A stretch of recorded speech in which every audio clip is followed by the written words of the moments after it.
Marion County drivers, you could soon pay more to register your car each year. A plan to use that money to help pay for infrastructure in the county is now one step closer to being a done deal. Samantha Johnson breaks down what comes next and shares reaction from drivers. We got mixed reaction when we asked drivers in downtown Indianapolis about their thoughts on raising taxes to help pay for road improvements. The City County Council on Monday approved that plan, and now all it needs is Mayor Joe Hogsett's signature.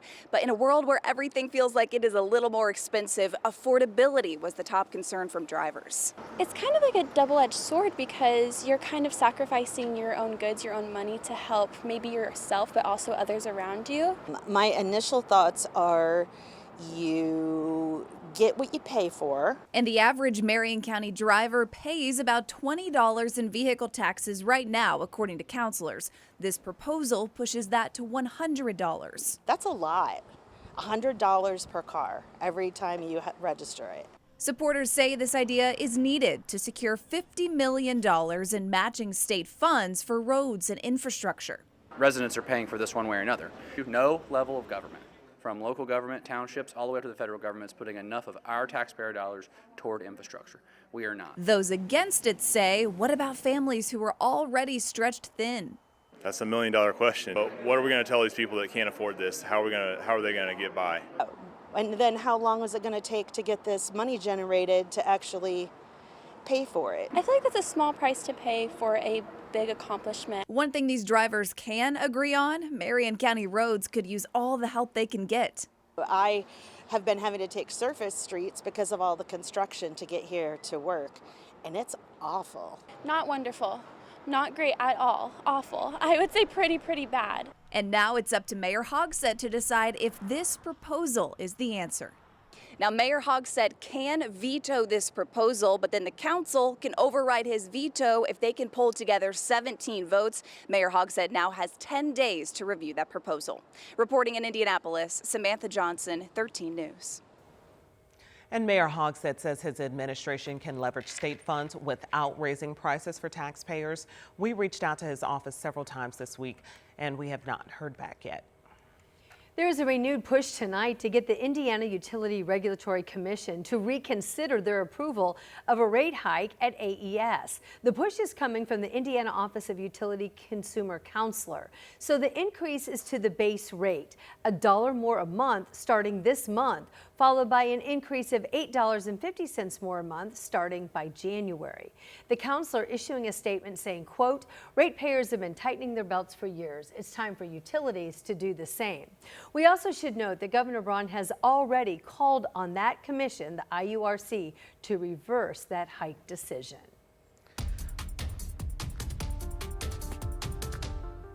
A sweeping rewrite of the rules for Indiana child care centers is sparking concern among some people. Amongst some of the people, they say they have to live with the changes every day. Providers packed a public hearing this week to weigh in on the new proposed rules. Emily Longnecker now spoke with people who are on both sides of this issue. Emily. Yeah, there's concern among some who work in child care that these proposed regulation changes will compromise quality of care and safety at daycare centers across Indiana. One teacher who works at this daycare center in Muncie voiced those concerns at yesterday's hearing.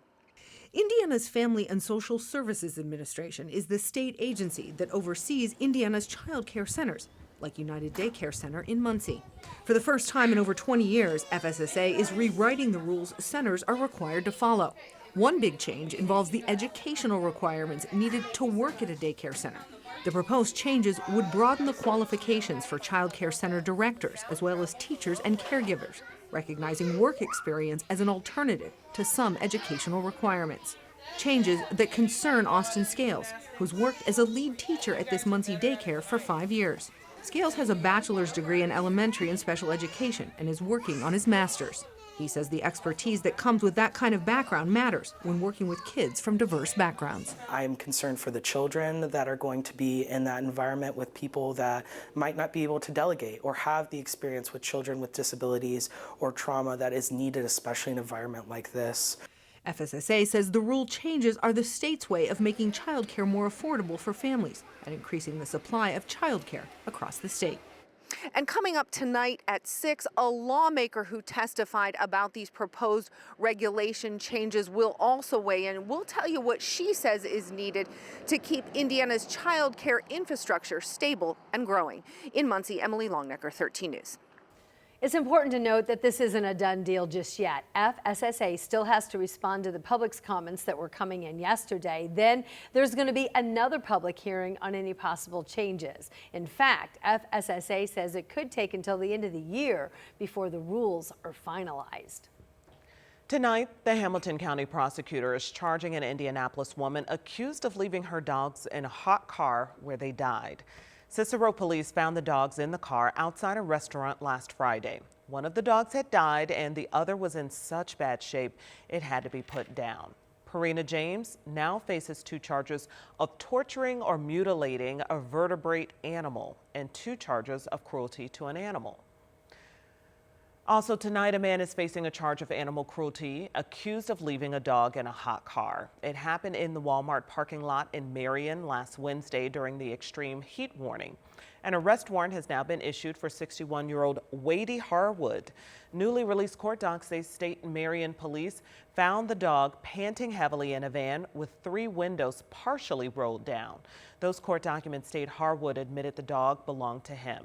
This is not the first time that Harwood has faced an animal cruelty charge. A judge found him guilty of the crime back in October of 2021. Tonight, there's an investigation into what caused a crash that involved a Metro police officer in downtown Indianapolis. In fact, it just happened this morning around 9:30 near East 11th and North Delaware Streets. Police at this hour are not providing very many details, except to say that crash involved multiple cars, and they have yet to say whether or not anyone was injured.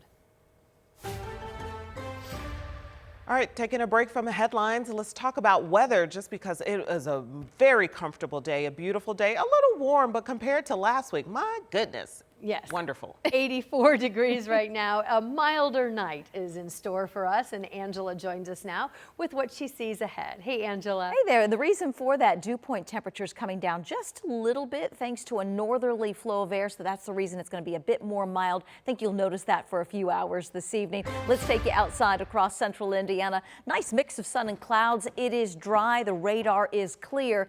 We'll take you into Connorsville in the eastern part of the state where we have some sunshine and a few of those fair weather clouds. Temperatures running in the 80s for most of central Indiana. This is a view from our north side camera. Traffic moving along just fine on this Tuesday evening. Temperatures, as mentioned, in the 80s for most of us. Great view in Carmel right now in Hamilton County. At the airport in Indianapolis, we have 84, 84 Lafayette, 86 Kokomo, 84 Muncie, 82 Columbus, and in Richmond right now. Temperatures will stay in the low to mid 80s, but those dew point numbers a little bit lower, so in turn, humidity a bit more comfortable. It is dollar menu night tonight at Victory Field. That is a 7:05 first pitch. Temperatures tomorrow very similar to today, although some areas will be in the 60s early tomorrow morning. I'll cover those local low temperatures. Highs tomorrow in the upper 80s, and more on those storm chances returning in a few minutes. All right, Angela, thank you so much. Developing tonight, we're learning more about what led up to a murder-suicide right in the middle of a street here in Indianapolis. So it happened around noon Monday near East 13th Street and Gladstone Avenue. Police say Javon Lacey shot and killed his ex-girlfriend Doris Davis before turning the gun on himself. Tonight, our Ashton Hackman is live from Windsor Village Park, where friends of the woman who was killed are preparing to honor her with a balloon release. Ashton, a tough story here. Certainly is, and Anne-Marie and Felicia, no matter who I talk to, they all describe Davis the same way. Short but feisty, the life of the party, and above all, someone that cared about those who cared about her. Now, police haven't shared much about what exactly led up to this shooting, but we do know that Davis died at the scene near 13th and Gladstone. Lacey was taken to the hospital in critical condition and died shortly after getting there. Friends tell me that Davis was trying to get Lacey to leave her alone. The two had only been dating for about a month or so and had recently broken up. They also encouraged her to get protection from him. Domestic violence advocates say that's often one of the most dangerous times for a victim. A protection order is not bulletproof, so it's not to say that it would have saved a life at all. However, taking that first step could help through that process of getting to a safer place. A sad but so important reminder. There are so many little tidbits and amazing pictures and videos that friends have shared of Davis. We'll share some of those and some of those messages coming up at 6 as friends get ready to honor their life here with a balloon release on the east side. Anne-Marie and Felicia. All right, Ashton reporting live for us tonight. Thank you. And tonight we're learning the name of a little boy who died after officers found his body in a retention pond at an apartment complex. The Marion County coroner identified the 19-month-old as Adrian Breed Jr. First responders found the toddler Monday afternoon in the pond at the Life at Harrison Trails apartment complex. It's east of I-465 and just south of 56th Street. Lawrence police say there is no indication of foul play at this time.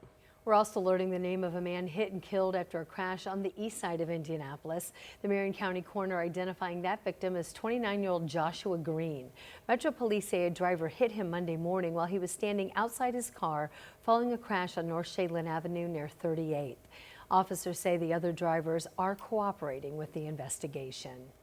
Also today, Congressman Jefferson Shreve presented a long overdue Purple Heart to a family in Greenwood. A ceremony honored Private First Class Sam Sabatino for his service in World War I. Sabatino was hit by machine gun fire early into his service. Shreve said those shots left that soldier 65% disabled. Sabatino's grandson, who accepted the award on his behalf, described him as a humble family man. This completes, I think, an important sacrifice on the part of the family, and one that I'm pretty sure my grandfather would have never applied for. He would have just gone on being happy, taking care of his family, and enjoying their company. Shreve says time does not make us forget the men and women defending our freedom.